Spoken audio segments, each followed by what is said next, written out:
Հայոց էնդոգամիային, այսինքն խառնամուսնությունների բացակայությանը նպաստած պատմական գործոններից նշենք 3 հիմնականը։ Հայաստանը արդեն մեր թվարկությունից առաջ միատարր էթնիկ կազմ ուներ, սա նաև հիշում է հույն աշխարհագրագետ Ստրաբոնը, հայերը կրոնական, դավանաբանական պատճառներից ելնելով պարզապես չէին կարող ամուսնանալ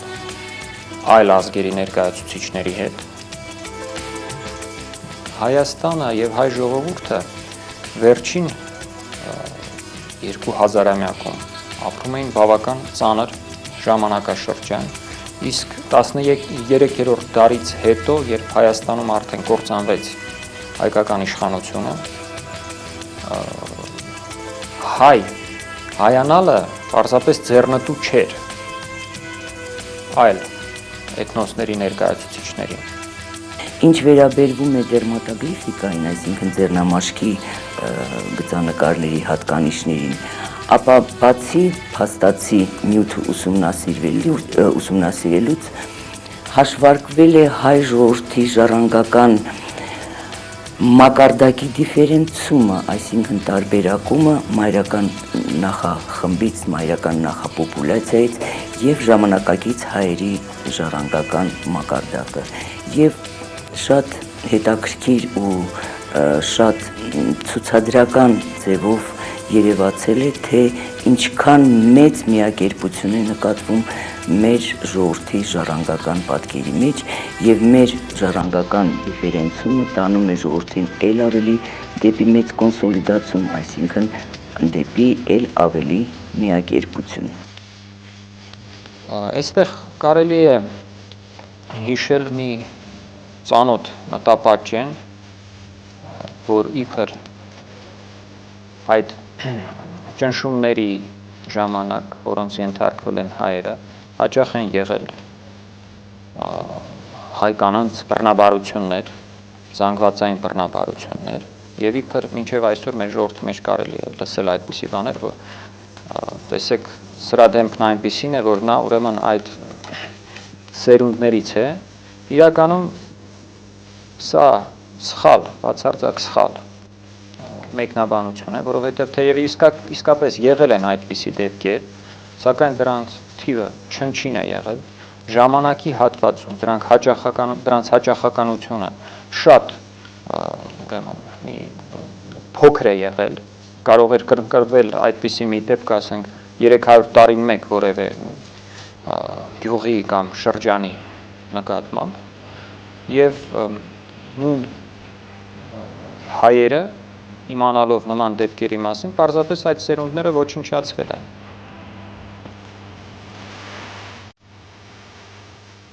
Ժամանակակից հայերի գեները այսօր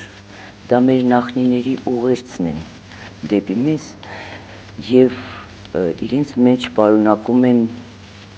հազարամյակների ընթացքում կուտակված բավականին մեծ տեղեկատվություն։ Պոպուլյացիոն գենետիկայում հայտնի է, որ մեկուսացումը հանգեցնում է գեների դրեյֆին, գեների դրեյֆ ասելով մենք հասկանում ենք գեների պատահական չուղղորդված ուրեմն տարբերակումները, խաթարումները, որոնք ի վերջո հանգեցնում են տվյալ բնակչության, տվյալ խմբի հոմոզիգոտացմանը, այսինքն միակերպությանը։ Եվ այդպիսի միակերպության դեպքում որևէ հատկանիշ կարող է փոփոխվել միայն 50 սերունդների ընթացքում։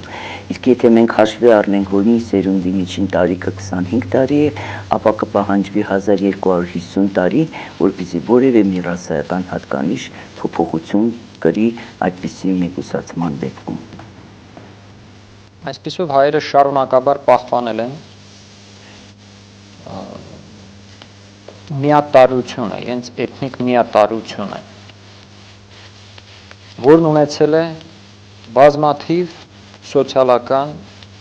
հետևանքներ, որոնցից է էնդոգամիայի ազգատարանջատիչ դերը,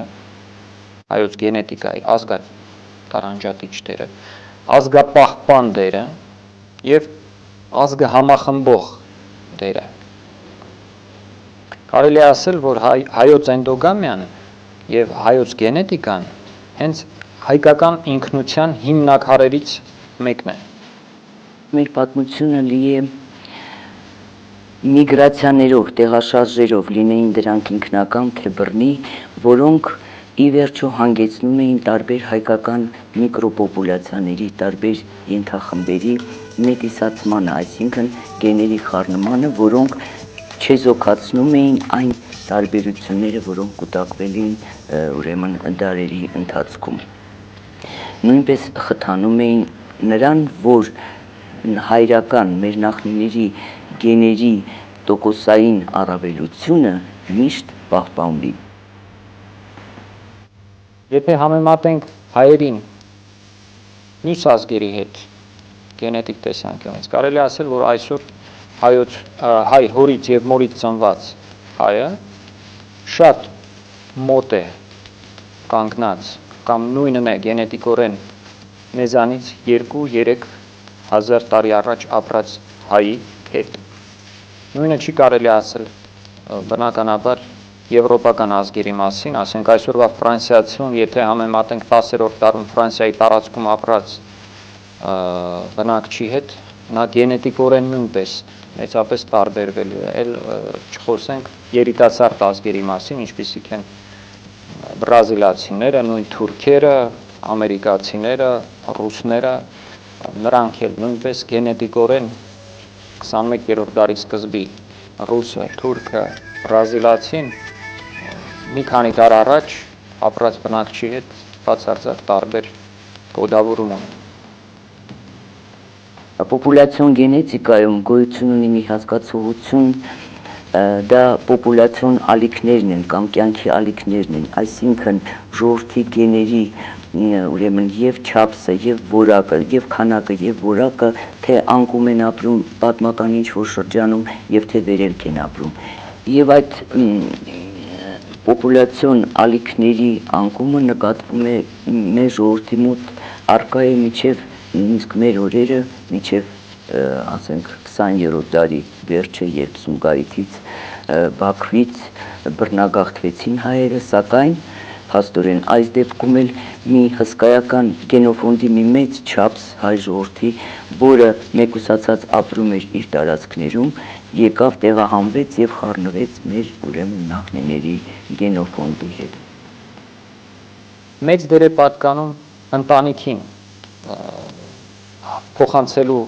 համար մշակութային ժառանգությունը հաջորդ սերունդներին։ Եթե ընտանիքի անդամները սերնդեսերունդ պատկանել են նույն էթնիկ խմբին, նույն ազգին, ապա հասկանալի է, որ նրանք փոխանցել են նաև սերնդեսերունդ նույն այդ ազգի մշակույթը եւ հոգեվոր եւ իր նյութականացված տեսքով իրենց հաջորդ սերունդներին։ Մեր գենոֆոնդը բավականին ուժեղ է, առողջ է եւ դիմացկուն եւ հայերը կգոյատևեն դեռ շատ երկար տարիներ, հարյուրամյակներ եւ հազարամյակներ։ Մենք նույնն ենք այսօր։ Նույնն ենք, ինչպես մի քանի հազար տարի առաջ։ Սա ենթադրում է, որ հայը իր գենոտիպը, միատարությունը դեռ կտանի այնքան, որքան գոյություն ունի, ինչու՞ չէ, նաև մարդկությունը։